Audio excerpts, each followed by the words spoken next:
हरि ओम, नमो नमः। मैं doctor दिव्येश्वर Shastri Divyavani संस्कृतम channel में आपका स्वागत करता हूं। आइए आज हम पढ़ते हैं पर सवर्ण व्यंजन संधि। छात्र छात्राओं, अध्यापक बंधुओं, अध्यापिकाओं, आज एक महत्वपूर्ण संधि को लेकर के मैं आपके सामने उपस्थित हूँ। परसवर्ण व्यंजन संधि यह बहुत ही महत्वपूर्ण संधि है। इस संधि का प्रयोग पुस्तकों में, साहित्यों में, पाठों में बहुत देखा जाता है और परीक्षाओं में भी यह संधि बहुत पूछे जाते हैं। प्राथमिक स्तर से लेकर के माध्यमिक या उच्च स्तरीय स्नातक, स्नातकोत्तर कंपटीशन परीक्षाओं में इस संधि का बहुत उपयोग होता है। खास करके जो पाठ होते हैं गद्यांश में, पद्यांश में इसका बहुत ज्यादा उपयोग होता है। आज मैं परसवर्ण व्यंजन संधि के बारे में आपको बताने जा रहा हूँ। उसका नियम और नियम के आधार पर उसका जो प्रयोग होता है उसको मैं बताने का प्रयास कर रहा हूँ।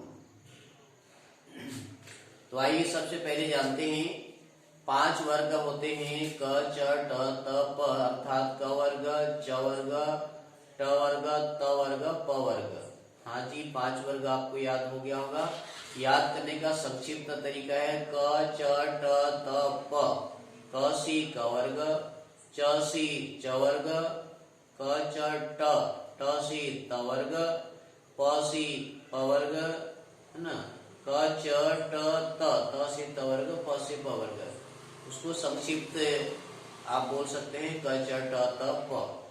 तो यहाँ पर नियम बताने का प्रयास किया जा रहा है। प्रत्येक वर्ग की अर्थात 5 वर्ग की पहला वर्ण या तीसरे वर्ण, ध्यान दें, सभी वर्गों की पहला वर्ण या तीसरे वर्ण जैसे क वर्ग पहला है, उसका तीसरा वर्ण है ग। च तो तीसरा वर्ग है च का छ। ट वर्ग का तीसरा वर्ण होता है ड। और त वर्ग का तीसरा वर्ण होता है त। प वर्ग का तीसरा वर्ण होता है प। तो आप समझ रहे हैं प्रत्येक वर्ग की, सभी वर्गों की पहला वर्ण और तीसरा वर्ण, पहला वर्ण तीसरा वर्ण की, है ना, आगे पंचम वर्ण, है ना, पंचम वर्ण ग य ण न म हो तो ग य ण न प्रत्येक वर्ग का पहला अक्षर हो और तीसरा अक्षर हो, तीसरा वर्ण हो, उसके आगे पंचम वर्ण हो। पंचम वर्ण होने से ग य ण न म, तो उसी वर्ग का पंचम वर्ण उनके स्थान पर हो जाता है। मतलब क और ग रहेगा तो उसी वर्ग का पंचम वर्ण हो जाएगा। ग य ण न म इसमें से हो जाएगी क और ग को अंग होगा। ये समझ में आ रहा होगा आपको। क ये पहला वर्ण है और ग तीसरा वर्ण है। क और ग को उसी वर्ग का क ख ग घ अंग हो जाएगा यहाँ पर अंग। च वर्ग का च और छ की अंतिम वर्ण होता है च छ ज झ न्य हो जाएगा। ट और ड का अंतिम वर्ण हो जाएगा अण। उसी प्रकार से त और द का अंतिम वर्ण हो जाएगा न। प, है ना, प और ब का अंतिम वर्ण हो जाएगा म। तो नियम समझ रहे हैं आप। प्रत्येक वर्ग के पहला और तीसरा वर्ण के स्थान पर उसी वर्ग का पंचम वर्ण हो जाता है। ये ध्यान देंगे। आगे उदाहरण में आपको समझ में आएगा। उदाहरण लेके चलते हैं। वाक् धन मयम ध्यान दीजिए, वाक धनमयम क है और आगे में म है, तो क के स्थान पर हो जाएगा वांगमयम, अंगा हो जाएगा वांगमयम। ध्यान दें, क वर्ग का पहला वर्ण क है तो उसको अंग हो जाएगा वांगमयम। या आगे देखिए, दीक धन नागः, दीक धन नागः क के स्थान पर अंग हो जाएगा दिन नागः। इस प्रकार से हो जाएगा। आगे लेके चलते हैं, छीद धन नः। ध्यान दी, आगे ध्यान दीजिए, इसको बहुत ही महत्वपूर्ण है। छीद धन नः, द, त वर्ग का तीसरा वर्ण है, त थ द, तीसरे द के स्थान पर न हो जाता है तो बनेगा छिन्न, छीद न छिन्न। जगत धन नाथ, यहाँ त वर्ग का पहला वर्ण है तो त को न हो जाएगा जगन्नाथ, जगत धन नाथ जगन्नाथ। आगे ध्यान दें, शीघ्रम, शीघ्रम धन चलती, शीघ्रम म है ना, म है, म को, म जो है प वर्ग का तीसरा है, प फ है ना, प, शीघ्रम जो है म के स्थान पर यह हो जाएगा, ये यहां देख रहे हैं, ये नियम है ना। तो म के स्थान पर यह हो जाएगा शीघ्रं चलती।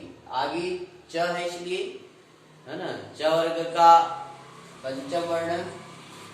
आगे गाम धन ददाती, गाम धन ददाती, द यहाँ पर दिख रहे हैं, त वर्ग का म के स्थान पर न हो जाए गाम ददाती, म को न गाम ददाती हो जाएगा। अयम धन जयति, यहाँ पर अयम म और इधर च वर्ग का है ज, इसलिए म के स्थान पर यह हो जाएगा अयन जयति, अयन जयति बन जाएगा। उसी प्रकार से कम धन टकः, कम धन टकः, आगे ट है तो ट वर्ग का पंचम वर्ण अण, कंटकः। इधर देखिए, सम धन जयः, ध्यान दें, सम धन जयः, सम धन जयः संजयः। च छ ज के बाद में है ना, ज उस वर्ण का पांचवा वर्ण हो जाता है, तो च वर्ग का पांचवा वर्ण होता है य, संजय, समधनजय संजय। अब आपको समझ में आ रहा होगा, पहला और तीसरा वर्ण के स्थान पर उसी वर्ग का जो वर्ग रहेगा उस वर्ग का पंचम वर्ण हो जाता है।